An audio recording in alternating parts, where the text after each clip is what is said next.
I think what happens to a lot of people too is you get those labels, that ill word. Yes. Where people want to label who you are, what you are, and what you're capable of doing. I love the analogy that Pastor Ray uses is he says, you can have a bottle of ketchup and you can put mustard on the front. Yes. But when you squeeze it and you apply pressure, what comes out of there is still like ketchup, even though you labeled it mustard. Right. And that's one of the things too that I found even to be true about myself. You know, people can put labels on you and statistics and all of these things, but statistics and labels don't make you. Who you are makes you. Nikki, what is something in your life that you feel that somebody tried to put a label on you and make you into something that you weren't? I would say someone calling me weak or whatnot.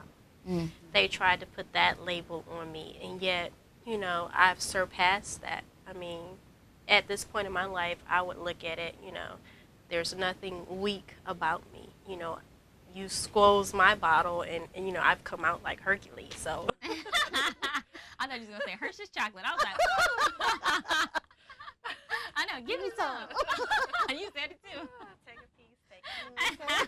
a piece, yeah, but I would say a lot of people put that label on me, and I mean, it's just not true. That's a stereotype right there. Right. Now, sometimes people can accept the fact that you go outside of their label, and they respect you for proving them wrong. But sometimes you find people are not as grateful. And so, Miss Felicia, in your life, I'm sure, you know, you have come up, and I know you handled it gracefully. Yes. But when it comes to a point where, I hope so. Okay. But when it comes to a point in your life where you do have to separate yourself from someone because they don't respect who you are, they don't share your vision, they are negative, they want to label you something you're not.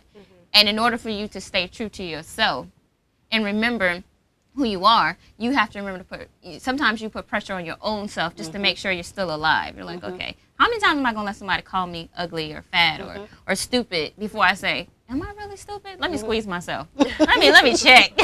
And then when you check, you realize, oh no, I'm not that dumb. And so you say to yourself, okay, it's unhealthy for me to keep doing this. I need to go get restored. I need to go get around people who are going to help me get restored and actually breathe new life into some of the things that I want to do for myself.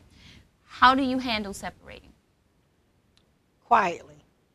It has to be done quietly. I've always done it quietly, and I have to do it a lot because I'm always out in the public. And you always are, I'm always around people who, in a sense, you wouldn't think judge, but they do. You know, when you're in the church, you know, most people, that's the first place, you know, people would think, I'm not going to be judged here. But as soon as you step through the doors, there's judgment. So because of that, I do it quietly. And a lot of times, because I have to deal with so much, and especially, you know, naysayers and people who, you can't do it. You know, and I remember someone saying to me when I first got my nonprofit, is it legit? Is it real? Almighty God. And I had to take a step back and say, of course, would I put anything on? That wouldn't be. You know, and you have to put on that smile and let them know that this is real, because it's not about me. It's about God. And as long as I know it's about God, it's real.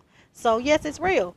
And so I do it quietly, and always remember to never let them see you sweat and keep a smile. And that's it. And that's how I do it. All right, so I'll see you